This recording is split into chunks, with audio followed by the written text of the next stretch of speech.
வணக்கம். இன்னைக்கு ஒரு குட்டி கதை சொல்ல வந்திருக்கிறேங்க. ஒரு மகனுக்கு தன்னுடைய அப்பா மேல கோவம் ஜாஸ்தி வந்துகிட்டே இருக்குமா. அது எதனாலன்னா, மகன் என்ன சொன்னாலும், தந்தை என்ன சொல்லுவார்னா, "என்னப்பா, என்னப்பான்னு" மறுபடியும் மறுபடியும் கேட்டுக்கிட்டே இருப்பாராம், அவருக்கு புரியிற வரைக்கும். இந்த பிரச்சனை தினசரி அவங்க வீட்ல நடந்துகிட்டே இருக்குமா. அன்னைக்கும் மகன் வந்து தந்தை கிட்ட ஏதோ சொன்னாருங்களாம். அது அவருக்கு புரியலைங்களாம். "என்னப்பா, என்னப்பான்னு" மறுபடியும் மறுபடியும் கேட்டுக்கிட்டே இருந்தாராம். மகனுக்கு அவ்ளோ கோவம் வந்து, அப்பா மேல ரொம்ப கோவத்த காட்டிட்டாருங்களாம். உடனே வந்து அப்பாக்கு வந்து ரொம்ப மனசு கவலையாயி, தன்னுடைய பெட்டிய எடுத்து, அதிலிருந்து ஒரு டைரி எடுத்துன்னு வந்தாராங்களாம். அதுல வந்து ஒரு பக்கத்த எடுத்து அத படிச்சுக்கிட்டே இருந்தாருங்களாம். படிச்சு முடிச்சதுக்கப்புறம் மகன் கிட்ட கொண்டு போய் அத காட்டுனாருங்களாம். மகன் அந்த பக்கத்த படிக்க ஆரம்பிச்சாருங்களாம். அந்த பக்கத்துல என்ன எழுதி இருந்துச்சுன்னா, "என்னுடைய வாழ்க்கையில் மறக்க முடியாத சந்தோஷமான தருணம் இது. நானும் என்னுடைய மகனும் தோட்டத்துல இருந்தோம். என்னுடைய மகன என்னுடைய மடி மேல நான் உட்கார வச்சுக்கிட்டு இருந்தேன். அப்போ அவன் வந்து ஒரு காகத்த பார்த்தான். என்னுடைய மகன் உடனே கேட்டான், "அது என்ன? என்னன்ட்டு."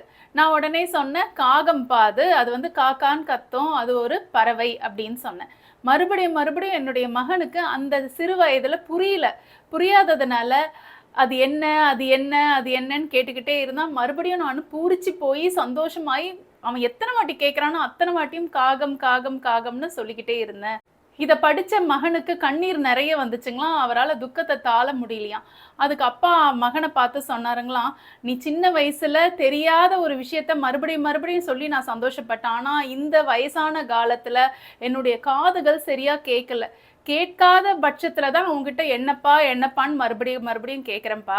மன்னிச்சுக்கோ தவறா இருந்தான்னு" சொன்னாருங்களாம். உடனே மகன் வந்து தன்னுடைய தந்தைய கட்டி அணைச்சு, "இனிமேல் இந்த தவறு நடக்கவே நடக்காதுப்பா. எத்தன வாட்டி கேட்டாலும் உங்களுக்கு நானு பதில் அளிக்கிறேன்ப்பான்னு" அப்படின்னு சொல்லி தன்னுடைய தவற உணர்ந்தாருங்களாம். இந்த குட்டி கதையிலேருந்து நாம என்ன தெரிஞ்சுக்கிறோம்னா, நம்மளுடைய பெற்றோர்கள் நாம குழந்தையா இருந்தப்போ நம்மள ரொம்ப அழகா பாசமா பார்த்துக்கிட்டாங்க.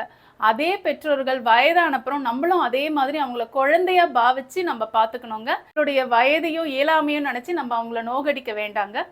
இன்னைக்கு உங்களுக்கு இந்த குட்டி கதை பிடிச்சிருக்கும்னு நினைக்கிறேன். அடுத்த குட்டி கதையில உங்கள சந்திக்கிறேன். நன்றி, வணக்கம்.